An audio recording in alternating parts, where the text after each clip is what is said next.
तो चलिए फ्रेंड्स, हम एडवांस टेस्ट को डिस्कशन कर रहे थे, फिजिक्स पेपर है ना, BRC, NFC, NPCL। इसका मैं पार्ट 2 लेकर आया हूँ। तो मैंने पिछले वीडियो में 6 क्वेश्चन का डिस्कशन किया था। मेरे पास अभी फ़िलहाल 6 और क्वेश्चन हैं 2019 BRC एडवांस टेस्ट का, जो कि मेरा लैब असिस्टेंट में पूछा गया था। तो नेक्स्ट क्वेश्चन पे आते हैं, क्वेश्चन नंबर 7। इसमें क्या था, क्वेश्चन क्या था कि if length of wire of resistance 4 ohm is doubled and area half हो गया, तो न्यू रेजिस्टेंस बताना था। न्यू रेजिस्टेंस, ठीक है। न्यू रेजिस्टेंस ऑप्शंस थे, ए था 16 ओम, बी था 1 ओम, सी 4 ओम एंड डी 8 ओम। तो अपना जो करेक्ट ऑप्शन है वो है ऑप्शन ए। अच्छा, तो इस टाइप का क्वेश्चन आप किस पे करेंगे? तो ये क्या है, इनका फेवरेट टॉपिक है रेजिस्टेंस का। एक जैसे इक्विवेलेंट रेजिस्टेंस हो गया, ये लेंथ डबल कर दिया, एरिया हाफ कर दिया, ये सब जो है ना, ये सब कुछ इनके फेवरेट क्वेश्चन है। या फिर आपको मैंने पिछले वीडियो में डिस्कशन कराया था कि वेवलेंथ जो अपना इलेक्ट्रोमैग्नेटिक स्पेक्ट्रम वाला क्वेश्चन है, ये सब कुछ फेवरेट है। ये आपको हमेशा एक ना एक क्वेश्चन इन सब टॉपिक से रहता ही रहता है फिजिक्स में। तो इसको आप किस फॉर्मूले पे करेंगे? तो इसके लिए देखिए, मैं आपको एक्सप्लेनेशन दे दे रहा हूँ। तो आपको पता है कि रेजिस्टेंस जो होता है रो एल अपॉन ए। अब अगर आपको मैं बता दूं कि अगर ये वायर सेम है, तो ये जो अपना रजिस्टिविटी होता है, ये रजिस्टिविटी बोलते हैं, ये कांस्टेंट रहेगा, है ना। अच्छा, इसको मान लीजिए कि ये आपने डबल कर दिया, ये एल था तो ये 12 कर दिया, और ये एरिया ए था तो ये एरिया A/2 हो गया। तो आपको पता है कि यहाँ पे जो इसका वॉल्यूम रहता है, मतलब A1L1 इक्वल टू A2L2, ये हो गया वॉल्यूम। वॉल्यूम हमेशा किसी भी चीज़ का अगर वो सेम है, उसी को हमने खींच के बड़ा किया है, तो बराबर रहेगा।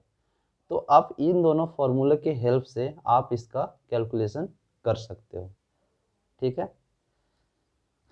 तो अगर आपको चाहिए तो मैं थोड़ा सा इसको करवा देता हूँ। जैसे इसको मैं ये ऑप्शन आंसर मिटा रहा हूँ, ये पूरा चीज़ इसका एक्सप्लेनेशन मैं दे रहा हूँ आपको। तो इसको कैसे करेंगे? तो भाई हमें पता है क्या है, A1L1 इक्वल टू A2L2, ठीक है। R1 दिया हुआ है 4 ओम, R2 पूछ रहा है, ठीक है। R1 को आप क्या लिख सकते हैं, रो L1 अपॉन A1, और इसको लिख सकते हैं R2 को रो L2 अपॉन A2। दोनों को ना आप डिवाइड कर दीजिए जस्ट, तो R1 अपॉन R2 कितना हो गया, तो ये हो जाएगा L1 upon L2 into A2 upon A1, ठीक है। इस वाले से आप निकाल सकते हैं A2 अपॉन A1 जो हो जाएगा, A2 अपॉन A1 ये कितना हो जाएगा, L1 अपॉन L2, ठीक है। तो यहाँ से आप देखोगे कि ये L1/L2 का स्क्वायर हो गया, और L1 क्या है, अगर L1 L है तो L2 को बोल दिया था क्वेश्चन से कि डबल हो गया, तो ये से ये कट जाएगा, ये हो गया 1/4। R1 आपका 4 था, ये R2 हो गया, ये हो गया 1/4। तो यहाँ से R2 आपका कितना निकल गया, 16 ओम। तो आप इस तरीके से क्वेश्चन को ये कर सकते हैं। तो इसमें दो दो मेन कॉन्सेप्ट हैं, एक तो इसको आप याद रखो और एक ये फॉर्मूले को याद रखो, ठीक है। चलिए बिना टाइम वेस्ट किए आगे बढ़ते हैं नेक्स्ट क्वेश्चन पे। जिनको भी क्वेश्चन लिखना हो पॉज करके अपना लिख सकते हैं, समझ लीजिए कैसे है। फिर नेक्स्ट क्वेश्चन था अपना इक्विवेलेंट रेजिस्टेंस पे। क्वेश्चन नंबर मैं आपको 8 बता रहा हूँ, मैं थोड़ा सा फास्ट करा रहा हूँ, है ना। तो ऐसे ऐसे करके 4 रेजिस्टेंसेस पैरेलल में थे, ठीक है, पैरेलल में थे। ये सभी 4 ओम थे, 4 ओम, 4 ओम, 4 ओम, ये भी 4 ओम। और पूछ रहा था कि ए और बी के बीच में इक्विवेलेंट रेजिस्टेंस कितना होगा। ऑप्शंस में था 1 ओम, 2 ओम, 8 ओम एंड डी में था 16 ओम। तो हमें पता है कि ये एक पैरेलल कंडीशन, ये एक्चुअली लैंग्वेज में था, बट मैंने आपको ये थोड़ा सा शॉर्ट में बता रहा हूँ ताकि आप जल्दी समझ सको। तो ये क्वेश्चन कैसे होगा, तो हमें पता है कि इक्विवेलेंट रेजिस्टेंस का फॉर्मूला क्या होता है, 1/R1 plus 1/R2 plus 1/R3 plus 1/R4। सबको रख दो 1/4 प्लस 1/4 प्लस 1/4 प्लस 1/4, ये हो जाएगा 4/4, 1/1। तो यहाँ से R इक्विवेलेंट कितना आ गया, 1 ओम। ठीक है, इसका सिंपल सा ट्रिक भी है कि अगर सभी रेजिस्टेंस बराबर हैं, ठीक है, तो ये कितने हैं, 4 हैं, तो 4/4 1 ओम, सिंपल। ठीक है, चलिए 8th क्वेश्चन भी हो गया, नेक्स्ट पे बढ़ते हैं। Question number 9।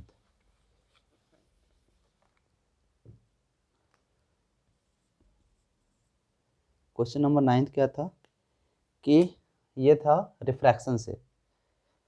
तो बोल रहा था कि इन एटमॉस्फेरिक रिफ्रैक्शन, एटमॉस्फेरिक रिफ्रैक्शन, ये था इन विच एटमॉस्फेरिक रिफ्रैक्शन इज ऑब्जर्व्ड। मतलब जो भी आपका दिया हुआ है उसमें कौन सा एटमॉस्फेरिक रिफ्रैक्शन ऑब्जर्व होता है। तो ऑप्शंस थे, ये था पहला twinkling of light, twinkling of twinkling of stars, ठीक है। बी था प्रोपगेशन ऑफ लाइट,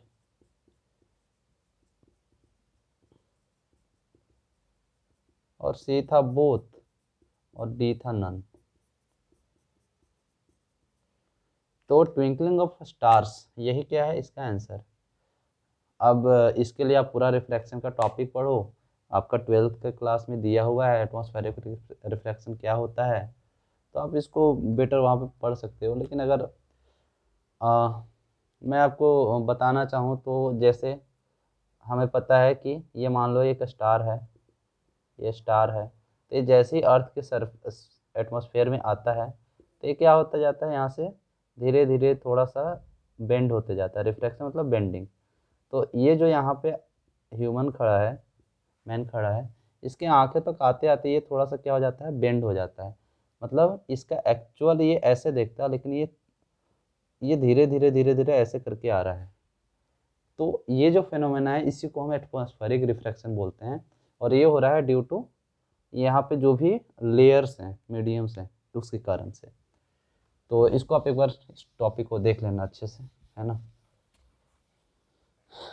चलो नेक्स्ट नेक्स्ट पे आते हैं, 9th हो गया। 10th क्वेश्चन था, question number 10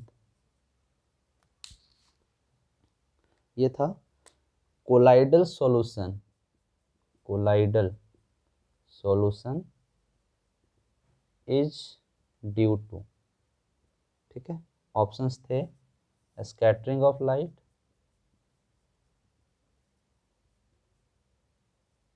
scattering of light, दूसरा ऑप्शन था डिफ्रैक्शन,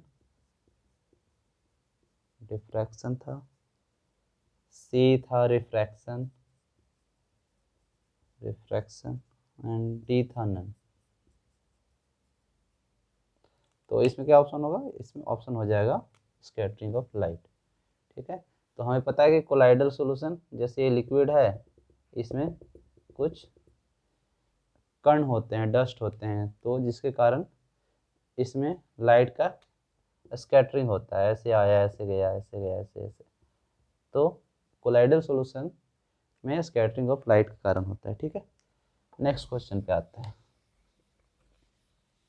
2 और क्वेश्चन बच रहे हैं अपने। तो नेक्स्ट वन इज पूछा था which one is used in study of structure of solid body, solid object बोल सकते हो आप। मैं इसको हिंदी में बता देता हूँ कि इनमें से कौन जो ठोस वस्तु होते हैं उसके स्ट्रक्चर मतलब बनावट के बारे में अध्ययन करने के लिए उपयोग किया जाता है। तो ऑप्शन में था, सबसे फर्स्ट था अल्फा, अल्फा, गामा, गामा था, बीटा था, बीटा, एंड डी था एक्सरे। तो ये तो एक्सरे होता है इसका ऑप्शन। तो ये सब तो रटने वाला क्वेश्चन है, बस आप रट लो। हो सकता है इसमें से एक दो रिपीट हो जाए, ये क्वेश्चन तो रिपीट होते रहता है। ये क्वेश्चन तो मेरे को 2-3 बार, मैंने 5 एग्जाम दिए तो उसमें से मेरे को 2 बार मिला हुआ है।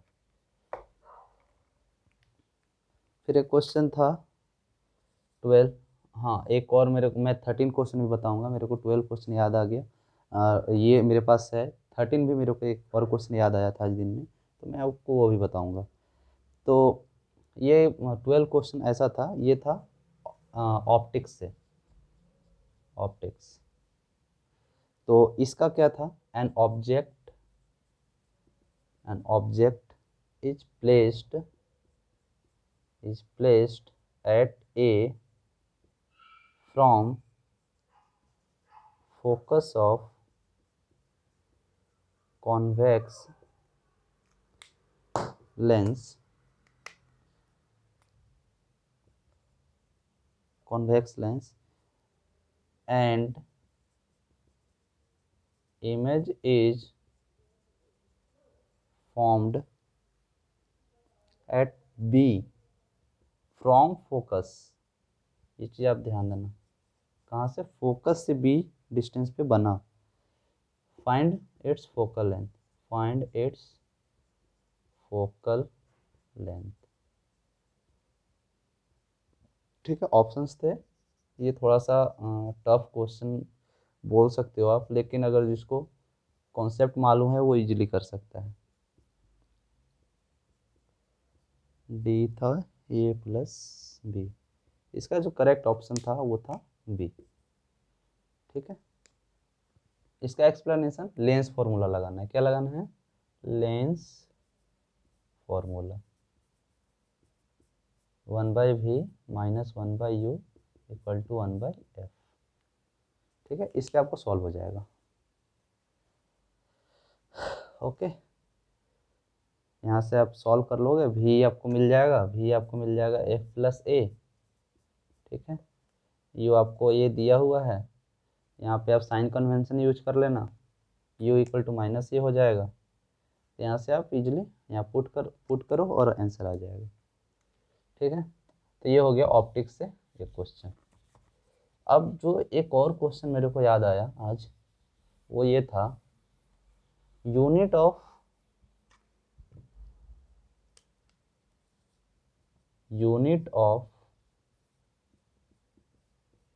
Magnetic field B.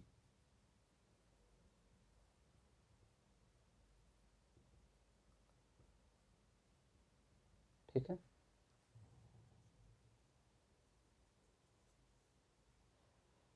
तो इसका यूनिट जो था,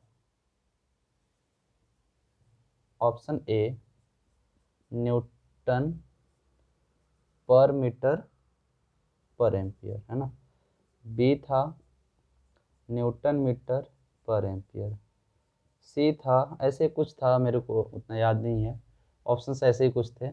तो इसमें ऑप्शन ए, आपको ये पता है कि फोर्स, मैग्नेटिक फोर्स जो होता है वो B into I into L due to current carrying wire. तो इससे आपको निकालना है। ये क्वेश्चन आईजी कार में भी पूछा था और बीए आरसी में भी पूछा था, जो कि मैंने गलत कर दिया था। आईजी कार में मैंने गलत कर दिया था, और बीआरसी में मेरे को ये क्वेश्चन याद था तो मैंने इसको सही करके आया था। तो इन सब का कंक्लूजन आपको मैं बता देता हूँ। जो फर्स्ट वीडियो में तो मैंने आपको बता दिया था, सेकंड वीडियो में आपको करना क्या है सबसे पहले तो टॉपिक इलेक्ट्रिसिटी से रेजिस्टेंस का formula, resistance formula rho L upon A वाला वो ध्यान में रखना है, और इक्विवेलेंट रेजिस्टेंस वाला क्वेश्चन आएगा आपको जो कि हर बार पूछा जाता है। ठीक है, इसमें सीरीज भी आ सकता है, पैरेलल भी आ सकता है, बेसिक बिल्कुल, और दोनों का कॉम्बिनेशन भी आ सकता है। तो एक तो ये, फिर दूसरा जो क्वेश्चन था, दूसरा क्वेश्चन जो था आप ऑप्टिक्स से रिफ्लेक्शन, रिफ्लेक्शन, रिफ्रैक्शन,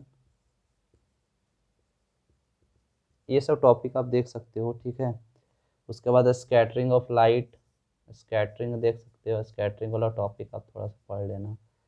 ठीक है, ये एक्सरे, ये देखिए ये तो 3 हो गए। अब जो इनका जो फेवरेट पार्ट है, ये तो रेजिस्टेंस वगैरह वाला हो गया, इनका फेवरेट पार्ट जो है ये जो वेवलेंथ वगैरह वाला जो टॉपिक है ना, मॉडर्न फिजिक्स, उधर से थोड़ा सा अच्छे से पूछते हैं। तो ये अल्फा, बीटा, गामा, एक्सरे, इन सब का प्रॉपर्टी देख लीजिएगा, इसका मास कितना होता है, मास इन सब का कितना होता है सबका। ठीक है, चार्ज कितना होता है सब पे, इनका बिहेवियर कैसा होता है, पेनिट्रेशन पावर कितना है ना, पेनिट्रेशन पावर कितना है, ये सब चीज़ आप देख लीजिएगा। इससे एक क्वेश्चन आपको आएगा ही आएगा। और बाकी लेंस फार्मूला, मिरर फार्मूला, ये सब टॉपिक आप देख लो, इजीली हो जाएगा। तो इतने क्वेश्चन से आपको पता चल रहा होगा कि इसमें उतना ज़्यादा टफ नहीं है। जिन्होंने 12th क्लास अच्छे से किया है, 12th क्लास थोड़ा सा अच्छे से किया, 11th 12th, तो उसके लिए ज़्यादा टफ नहीं है। बाकी आप थोड़ा सा तैयारी कर लेना है इसके लिए। तो अब मैं कल इस आज रात में मैं अपलोड कर देता हूँ, और बाकी कल मैं मैथमेटिक्स का सॉरी केमिस्ट्री का लेके आता हूँ। 13-14 क्वेश्चन मेरे पास उसका भी है, तो वो मैं लेके आता हूँ। फिर एक वीडियो स्ट्रैटेजी भी बता दूंगा कि कैसे तैयारी करना है, कितने कैसे अटेम्प्ट करना है, कितने पोस्ट थे तो मैंने कितने अटेम्प्ट किए थे। ठीक है, कितने आप सही करोगे तो आपका सिलेक्शन 100% कन्फर्म हो जाएगा, उस पर भी बात करेंगे अपन। और एक वीडियो में लेके आऊँगा कि उसी में चाहे मैं उसी में बता दूंगा कि कौन सा बुक आप यूज करो ताकि आप अच्छे से तैयारी कर सको। ठीक है, तो चलिए, थैंक यू।